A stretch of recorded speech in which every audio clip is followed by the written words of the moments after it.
Alors déjà, il faut une prise de conscience politique. Tous les élus qui ont mis en place des plans climat ont compris que sans réseau de chaleur, ils n'atteindraient pas les objectifs de leur plan climat. On ne sait pas faire à l'échelle d'un territoire urbain comme rural, mais surtout urbain, 50% ou 20% ou 30% plutôt comme le dit la loi, 30% d'énergie renouvelable. On ne sait pas faire une division par 2 des gaz à effet de serre sans réseau de chaleur. Donc ils ont tous compris, quand ils ont fait leur plan climat, qu'il fallait faire un réseau de chaleur. Donc là, on a le portage politique. Ensuite, sur le plan de la mise en œuvre de ce réseau, je crois que l'avenir tient à la capacité à rapprocher les services de l'urbanisme d'une collectivité locale, les services habitat d'une collectivité locale, les services environnementaux des collectivités locales et énergétiques. L'un des enjeux, c'est la capacité à faire passer un tuyau et à penser à faire passer le tuyau de chaleur avant de mettre naturellement le gaz ou l'électricité. C'est-à-dire quand on ne réfléchit pas, quand on crée un quartier, quand on rénove un quartier, quand on ne réfléchit pas, on fait passer l'électricité et le gaz. Quand on met en place une vraie stratégie de développement de réseau de chaleur parce qu'on a compris son intérêt, auquel cas, on va avoir des questions d'urbanisme et d'aménagement. Comment passer dans telle rue? Comment monter en puissance en raccordant au fur et à mesure de la fin de vie des équipements de chauffage de chacun des immeubles de la rue, une solution donc, de remplacement. Ça, c'est le deuxième enjeu. Le troisième enjeu, il est financier.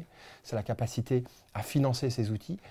C'est des outils qui, forcément, par essence, sont plus fortement capitalistiques. Il faut investir dans une chaufferie, il faut investir dans un réseau. Aujourd'hui, on a des conditions de prêt qui sont quand même assez intéressantes à l'échelle nationale. On a des conditions d'aide encore importantes. Cela dit, ramener au mégawattheure produit, le niveau d'aide, y compris du fonds chaleur, qui est pourtant un très bon outil, est très faible par rapport à ce qu'on peut donner comme aide à une électricité renouvelable.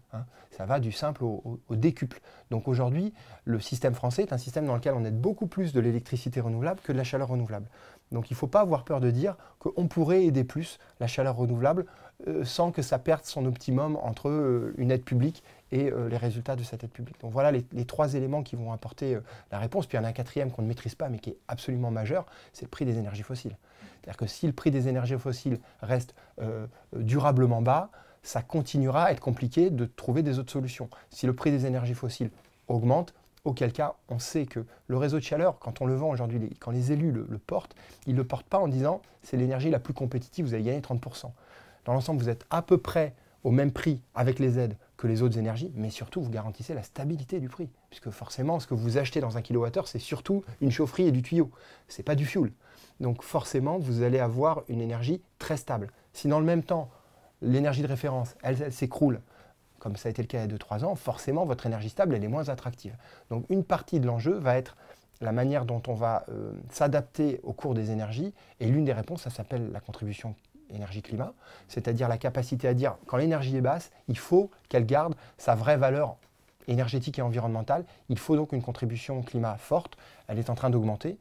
Et ce qui est intéressant en plus, c'est quand vous augmentez une fiscalité carbone, vous créez une recette. Et cette recette, c'est tout l'enjeu à la fois de la dernière loi de finances et surtout, pour nous, l'enjeu des présidentielles qui arrivent, c'est de savoir quel candidat osera boucler la boucle vertueuse de la lutte contre le changement climatique, c'est-à-dire prélever sur les énergies fossiles pour financer la transition énergétique et toute la transition énergétique, et en particulier les réseaux de chaleur.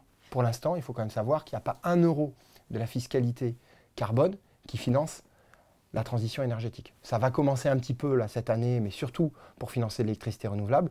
Nous, on souhaite que la fiscalité carbone soit affectée aux collectivités territoriales qui sont les premiers acteurs, les premières chevilles ouvrières de la transition énergétique. Donc notre proposition majeure, c'est de dire les collectivités qui font des plans climat, elles doivent le rédiger, mais ensuite elles doivent le mettre en œuvre. Pour le mettre en œuvre, on lui affecte 10 € par habitant de recettes de contribution climat pour mettre en œuvre son plan climat et en particulier faire des investissements comme des réseaux de chaleur.